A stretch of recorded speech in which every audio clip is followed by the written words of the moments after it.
Good, good, good. And this one. And we are ready to go. Just about.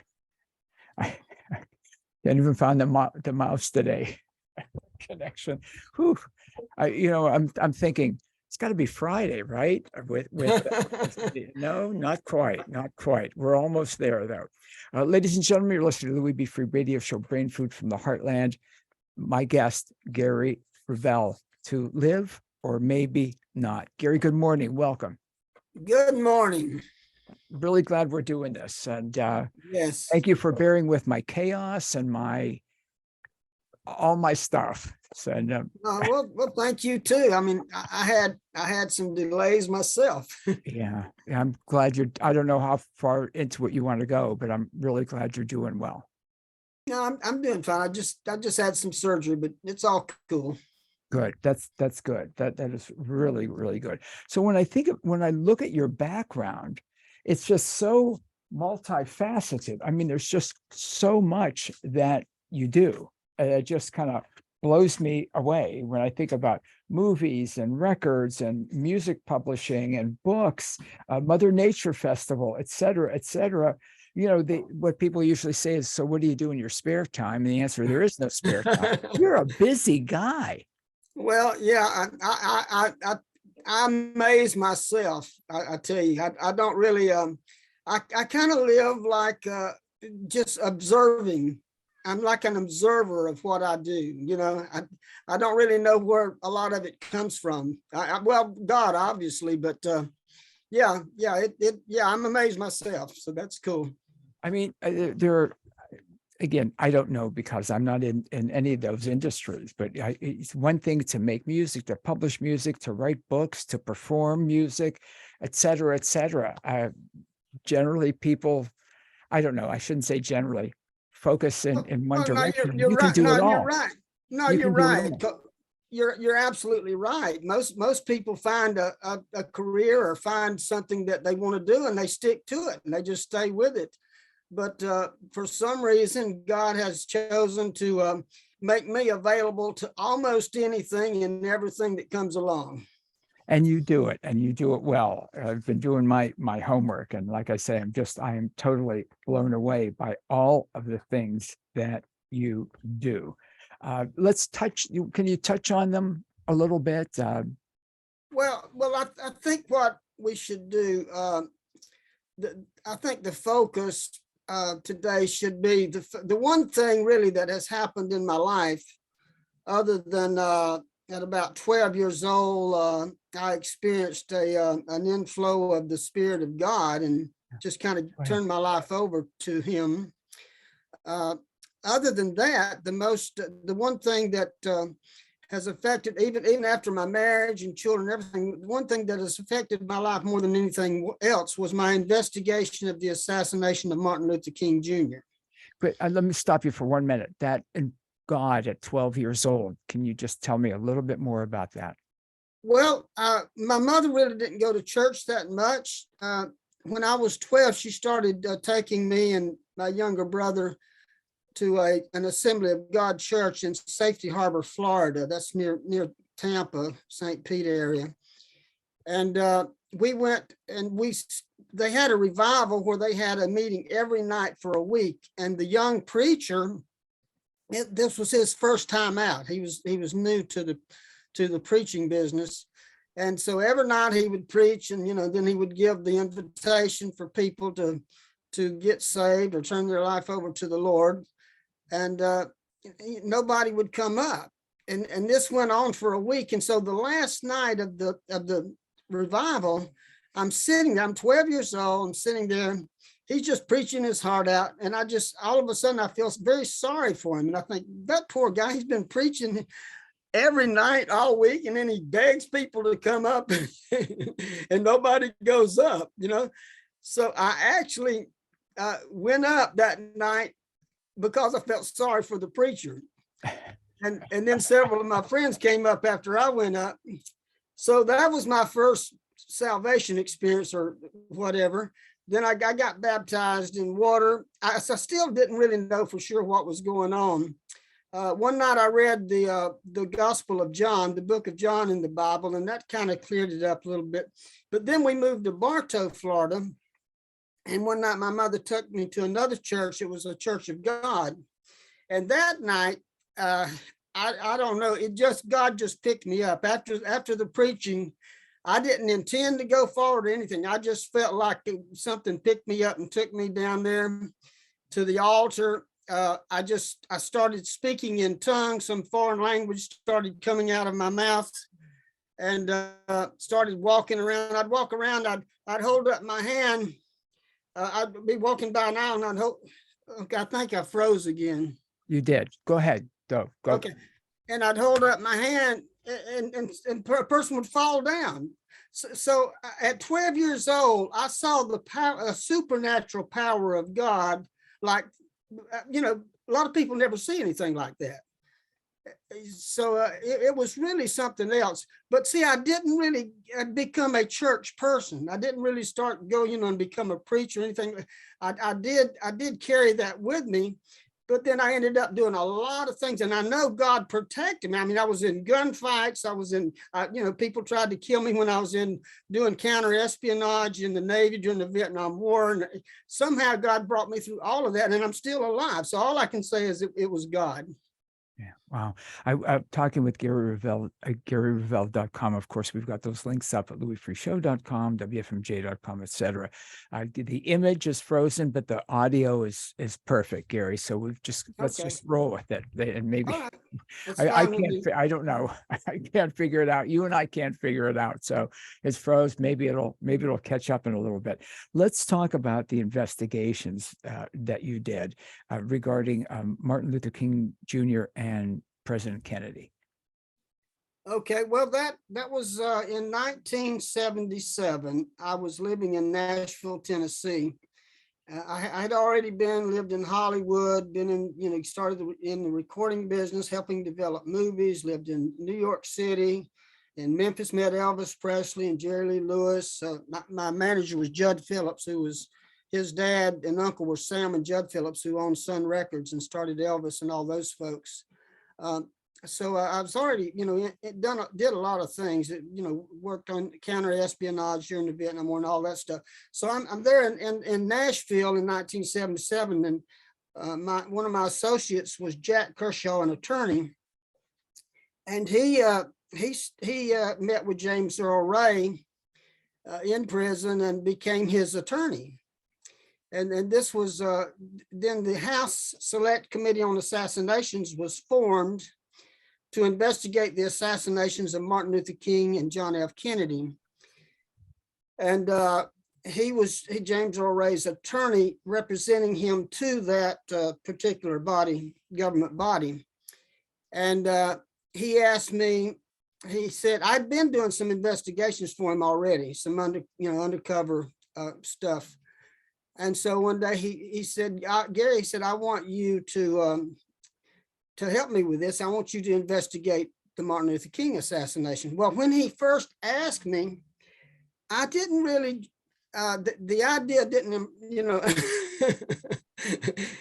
I didn't really think a lot of it. I said, that could be, some pretty heavy stuff there, Yes. So I told him, yeah. So I said, well, give me some time to think about it. Now, this was a religious thing that developed out of this. As I was thinking about it, once again, I'm going to a revival, but this time it's a revival from church to church. It's not in Nashville. We were going revival one night at one church and then the next night at another. It was like a rolling revival. Mm-hmm.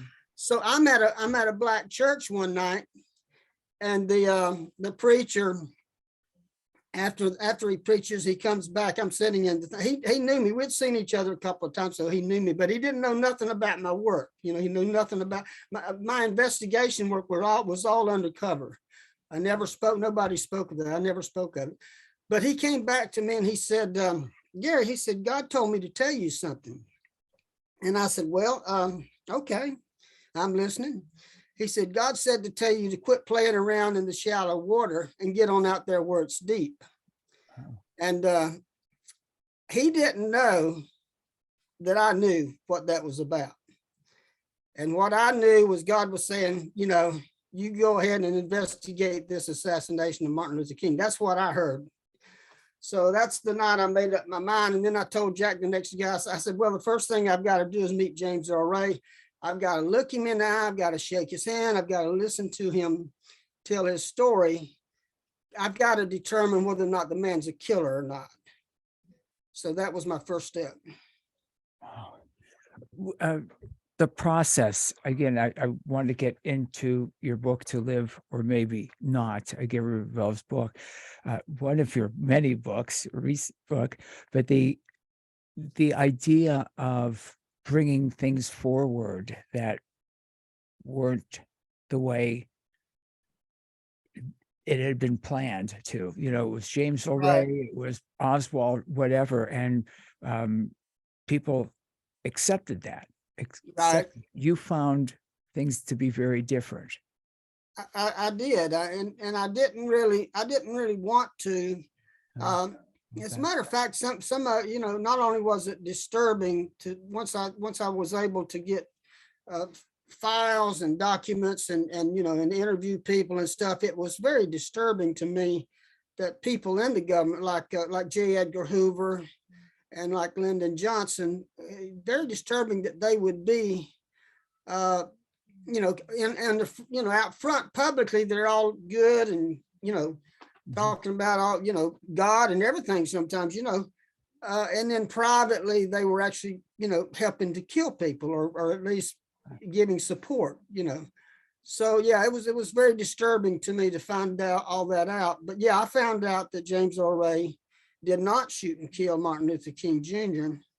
And Oswald did not shoot and kill John Kennedy. But you know, the history books still more or less say that they did, but that's just not true. They didn't.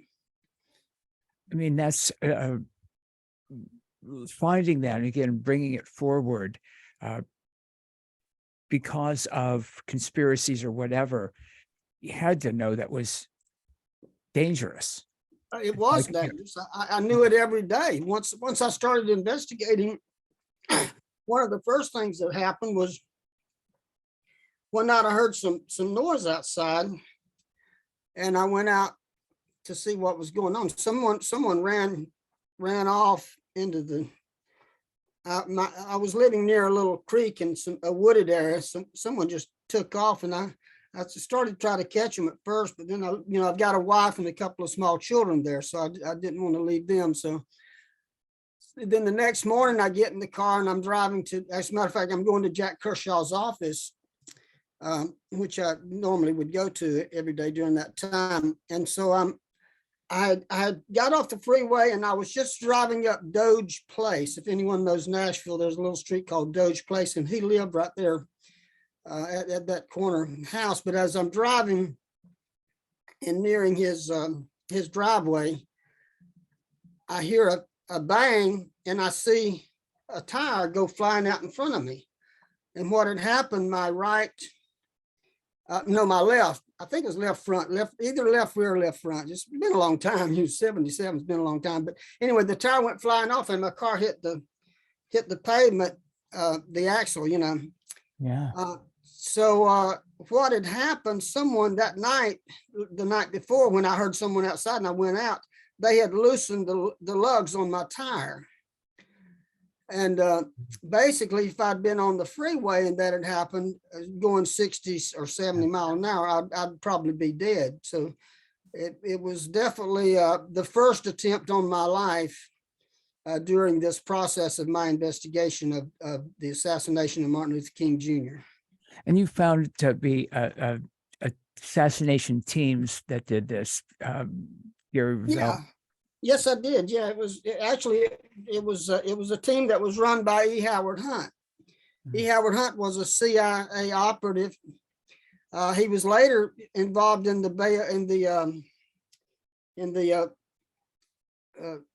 thing with Nixon. What's it called? Oh, Watergate. Yeah. Yeah, he was. That's where I remember the name. Yeah, he was a member of that team as well. But he ran an assassination team during that time from the 70s through the 70s, and he worked with some of the Bay of Pigs Cuban folks who had see the Bay of Pigs thing was something that the CIA and many of the Cubans hated John F. Kennedy for, because he was supposed to have provided cover for the CIA's folks that were going in there to overthrow Castro. And John F. Kennedy did not send those Air Force, Navy, et cetera, planes in support of that operation. And so ever since then, there was Cubans and there was the CIA that hated John F. Kennedy, and they wanted him dead anyway. So E. Howard Hunt was one of those. He was one of those. So the team that he put together to kill Kennedy and then later to kill Martin Luther King as well was part CIA and part these well, actually more really criminals. You know, they were military experienced folks and people who were operating outside the law. Really, well, but they thought they were within the law. Basically, they thought that they were protected by the law. Gary Revel, a couple of things. I remember those assassinations. Obviously, I was young, but the one with Kennedy, again, even to my young mind, it didn't. Some of it was disturbing to me when you think about the rifle. And I was target shooter when I was young, not killing anything, but target shooting. I was on the rifle team when I was in high school for a while. It just seemed, wow, for someone that wasn't an expert marksman. And then he gets shot and killed by Jack Ruby, who's, and tell me if I'm inaccurate here, dying from cancer. It's like, what? He went to prison and did die from cancer or something like that. Oswald was just like James Earl Ray. He had military experience, and he was the kind of guy. He had been to Russia, and he had kind of worked to some extent for intelligence services, and he was the perfect guy for them to set up for this. But he was not. He was, when they look for people to hire to take out a high profile person like a president or a Nobel Peace Prize winner and civil rights leader like Martin Luther King, they don't just hire some guy that's been in prison. They hire professional because they have to make sure that they kill the guy. They can't make an attempt on the person like that life and let them live, because if they do, they're going to, it's going to be too bad for them. So they have to make sure he's dead. So they have a team of people to make sure that the deed is done. And I'm talking with Gary Revel, GaryRevel.com. To live or maybe not. The 27th edition. I mean, when I saw that, I thought, am I reading this correctly? And I looked at it again and looked at it again. It's like, how more plain can it be? There it is, the 27. That's right. Well, that's true, because I tell you what happened in 2006. I was still living in Los Angeles at the time. I'm in Texas now, but I lived in Los Angeles and Hollywood for over 30 years. But in 2006, I was Googling, stuff on the internet, and I found a book called The Investigation of the Assassination of Martin Luther King Jr., published by the U.S. government printing office. So I found some excerpts, so I started reading through it, and there was my name, and it turned out to be transcripts that I had recorded myself of the meetings that we had with James Earl Ray at Brushy Mountain Prison. And the agreement that I had with Richard Sprague, who was the chief counsel of the House Select Committee on Assassinations, is that I would investigate covertly. In other words, nobody would know my name. Nobody would know that I was investigating. The government wouldn't let it. And here my name is in this book that was published in 79, I believe it was. And that was the government had promised me, unless I released my name myself or agreed that they could, that they wouldn't do it. So at that point, that's when I said, okay, they've already let this out. No wonder I get phone calls sometimes from people telling me they're going to kill me and they rape my wife and kill my wife and kids and all that stuff. So I said, I've got to write my own story. I've got to write the truth about what I did. So that's when I started. I actually started writing this book in 2006. And I published several, like it says, 27. This one now is the 27th edition, and it's the final one. It's it. Are you sure? You're sure? Oh yeah. I mean, I may write more books, but this one is finished. Wow. I love the dedication, Gary Revel. This book is dedicated to all those who have found the truth, only to be made to think they have lost their minds if they believe it. And again, that's something I had to read.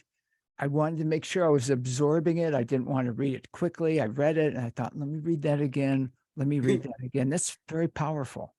Well, that's the case that happens when you learn something that you're really not supposed to know. See, I mean, obviously the government has many secrets, and there's a lot of things that the government does and mafia does and other people do that nobody is supposed to ever know.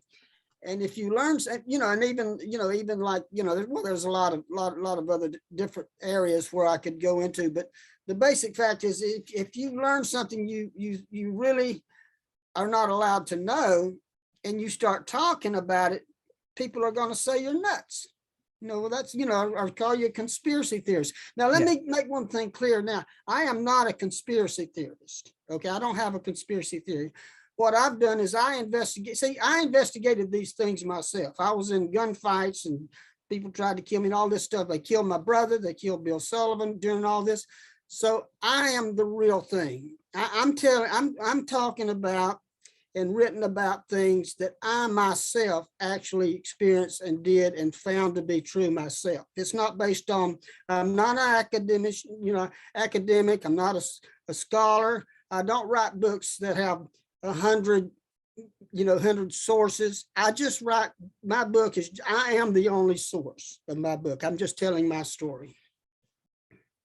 Gary Revel, we're going to keep going. If you're okay with it time-wise, you're listening to Top of the Hour. You're listening to Louis B. Free Radio Show, Brain Food from the Heartland, copyright B. Free Radio Limited, 2022, produced by the lovely Ms. Bonifay in cooperation with White Rabbit Productions. GaryRevel.com. We've got the links up, GaryRevel.com. To live or maybe not. The 27th edition. And I've got to say, when I started reading the book, I am in awe of your recall of your childhood and things. Did it just start to flow once you started writing way back? Yeah. And it was very therapeutic. As a matter of fact, I would recommend to people, if they've had a troublesome life or had things that they had to deal with that were extremely difficult, it is good to write about it, because when I started writing this book, it was very therapeutic for me. I'll bet. And I would think that I'm guessing, because I've never done it, but once you open those gates, it starts to flow. That's right. Right? That's right. Yeah, it all comes back. Now there's times that stuff you don't want to remember, but that's just part of the healing process. Well, yeah, it is what it is. You can't change the past. So it is, I agree with you. It's part of the healing process to look at it. Your childhood, again, you talk about your dad, talk about mom. Tell us a little bit about that. Well, when I was 5 years old, my mom just packed up, and my dad went to work, and she packed us up in a car and left. And the reason she did that is my dad he was a drinker, most likely an alcoholic, and he would beat her up sometimes. And I think the last occasion that happened, he was on top of my mother, And my brother Benny, who's about, let's see, I was 5, he must have been 10 or 11. He took the hammer in his hands and he was walking up and he drew it back to hit my daddy in the head. My mother saw him because she was laying on the floor and she screamed, "No, Benny, no, Benny, no." And my dad got up, and I think slapped him or something. But she said at that time, she knew she had to leave and divorce my dad because she, as the kids grew up, there could be a confrontation and that someone would get killed or something. So that was when she decided to leave my dad. And so she took us, there was my sister, one girl, a daughter, and then three boys. And she just packed us up and left when I was 5. Now, shortly after, about 3 years after that, she had got a bar. She began to run a bar. It was called Marie's Place in Nashville, Tennessee. Now, Nashville is near Eglin Air Force Base. So we would often have people, Air Force people in the bar. And I would play poker with the guys sometimes and would do quite well sometimes, which kind of amazed them. I was only about, let me think, 8, 9. I was probably about 10 by then. Wow. Go ahead. One night, she's at the bar and a stud comes in, a guy named Stud, S-T-U-D. Right. Yeah, you write about it. Go ahead. Yeah, he was either a son or a nephew of the chief of police of Nashville. He was close, to the police.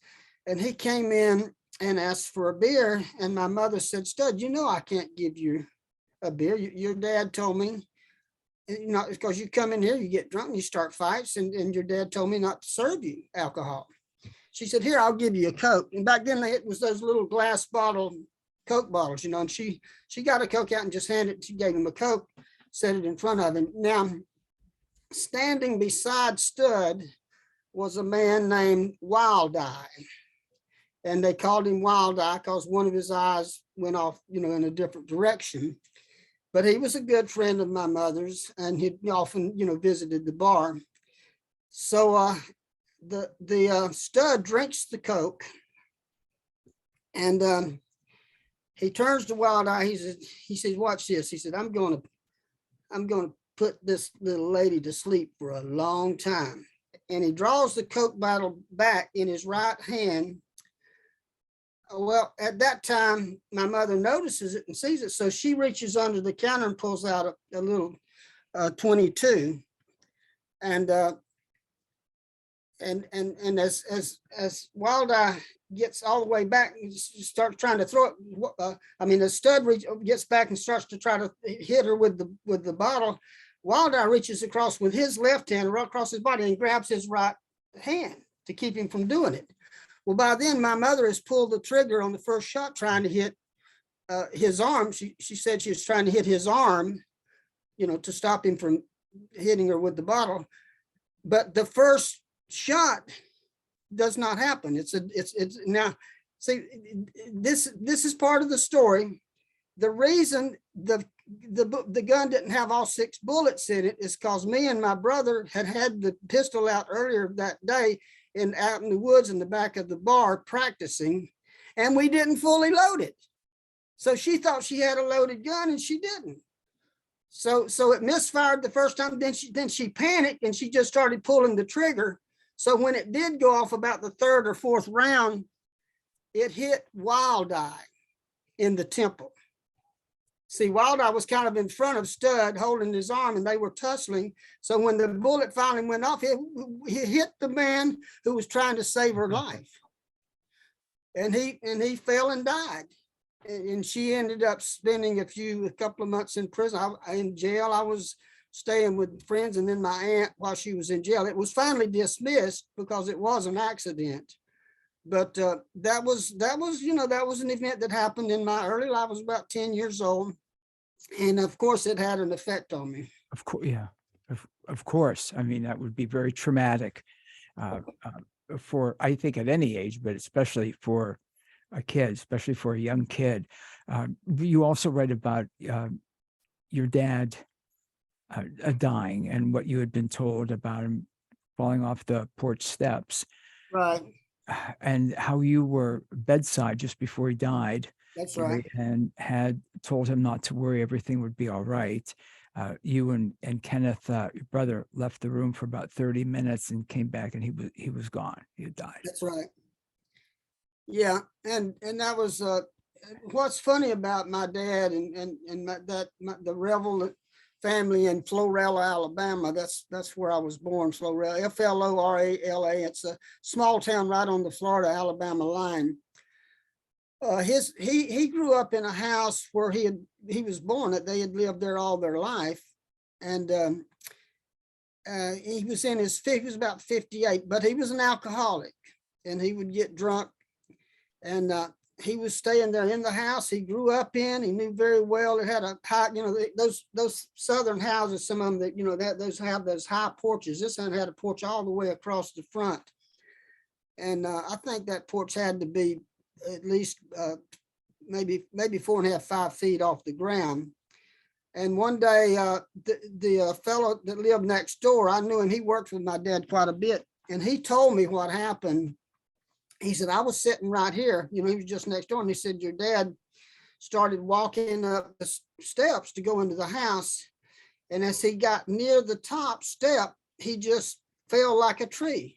He just fell backward and he landed on his head. So it broke his neck, basically, is what happened. So he died because of falling off of his front porch steps. Gary Revel, I've got to touch on this because you talk about when you were young, boiling peanuts, buying a big bag of peanuts and salting and boiling them and selling them. And I had lived down south for a while, many decades ago. And I know a lot of people in the North, cultural differences, whatever, aren't familiar with boiled peanuts. Right. Yeah. We had a big, like a my cousin, as a matter of fact, my aunt and my dad at that time, I was 16 years old when this happened. I went up to visit them one summer, and they lived across the street from my house, the house where my dad later died. What happened? My aunt, my dad's sister, Jewel, she when she got married, my grandfather and my dad and the others, they built a house. They owned the property, that property. So they built a house across the street from their house, from the main house, for my aunt, for my dad's sister. So she got married and they moved into that house. And actually, she lived there all her life. She, when she finally died, she was still living that. She had never even left Florala. She was one of those people, they were just homebodies. She did start working in the shirt factory for a while, sewing shirts, but she didn't learn how to drive till she was in her 50s. But anyway, I'm digressing about the peanuts. Yeah, it's because it's, again, written in the book. And I love the photographs, by the way, Gary. Cool. What I'm looking at now is on page 158, folks, if you're following along with me at home, where you're in that chair in 1977 with the very, like a tux, hair's a bit long. Yeah. It's great that you've got the pictures. Oh yeah, that was a photo shoot that I did in Nashville. When I was also a recording artist and a songwriter while I was in Nashville too. So that was a photo shoot for one of my records that we were doing. But anyway, getting back to Florala, so I went up there one summer and spent a couple of weeks, and my cousin Lamar, he and I, they had like a big witch, what would be called a witch's pot, a big black pot in the back. Yeah, and like a witch's cauldron. Yeah, cauldron, right? So yeah. we would build a fire and fill it with water, and we would go to the peanut fields and get peanuts and bring them and drop them in that water and boil them. And then we took little brown paper bags and we'd fill up the paper bags with the boiled peanuts, with a little salt. And we took them downtown Florala and would sell them for 10 cents a bag. And yeah, we did that for a few days during my summer vacation there. Sure enough. Yeah. And again, the idea when I've talked with people, and again, for me, I'd never been exposed to boiled peanuts until I was down south. It was interesting for me personally, Gary, because I thought, God, I haven't thought about boiled peanuts in a long time until I read that in your book, To Live or Maybe Not, Gary Revel's book. Let's talk about availability of the book. Well, you should be able to get it most anywhere. I mean, it's been on Amazon for a few years in different editions. This new edition, of course, has only been out for about a year or so. But Barnes and Noble, you can get it through Walmart, I think, even anywhere if you just Google it or ask for it at a store, they'll be able to find it for you. I always say, again, Amazon, of course, all the online places, but folks, if you can, please try to buy it as close to home as possible and keep people in your area employed and the local stores open. Yes, of course. Which has been very difficult, especially with COVID, et cetera. Your hopes, Gary Revel, for people reading To Live or Maybe Not, again, the 27th edition. Tell me about that. Well, what I hope is that people will find peace in their life. I hope that they will be able to look themselves in the mirror and say, well, I've done all I can do about this. I've learned as much as I can about it, and now it's up to greater powers than myself to deal with, because that's what I've had to do. Even though you can be given a big job, in this life, and some heavy responsibility, and sometimes you can't do as well as you would like. But if you read this book, you can say, well, here's a guy, who's tried to straighten things out in certain ways, and he's never really achieved that ultimate goal of straightening those things out. But I go on with my life. I thank God for every day I'm alive, and I just continue on. Gary Revel, just another question, if you don't mind. Do you get concerned today about the investigations that you did, finding the evidence contrary to what they would like us prefer that we believe? Well, you know what? I don't anymore. I used to. If I even started talking about it, I'd start getting threatening phone calls and all kind of stuff. But in the last few years, something has happened.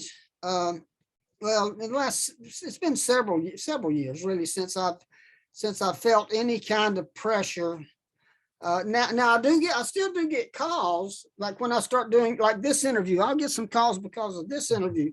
As a matter of fact, last year when I did a few interviews in December, I got a call from I was going through some things with the Veterans Administration at the time, and I got a call from a guy, and he said, Gary, he said, this is so and so. I'm with the Veterans Suicide Hotline, and we got a call from the president's office at the White House, and they want us to call you and make sure you're all right. And I said, I'm not thinking of killing myself. So I guess I'm fine. And we had a little discussion, and then my congressman called me and reminded me. He said, look, I want to remind you that you're still responsible to keep those secrets that you've agreed to keep. And then they remind me, that the president, even Biden, hasn't released all of the files on the assassinations yet, so they do remind me, to be careful not to say too much. But just the facts that I found during my investigation, I am free to talk about those. The facts that I found that JFK was not killed by Oswald, and that MLK was not killed by James Earl Ray. I can talk about that because that's something I personally found out myself through my own work. Even though I was working in association with the House Select Committee on Assassinations, I was undercover and independent. So I can talk about that. Well, I think I find that, and reading more about that, very courageous of you. Well, I have had to bolster my faith a few times to continue, but it's okay.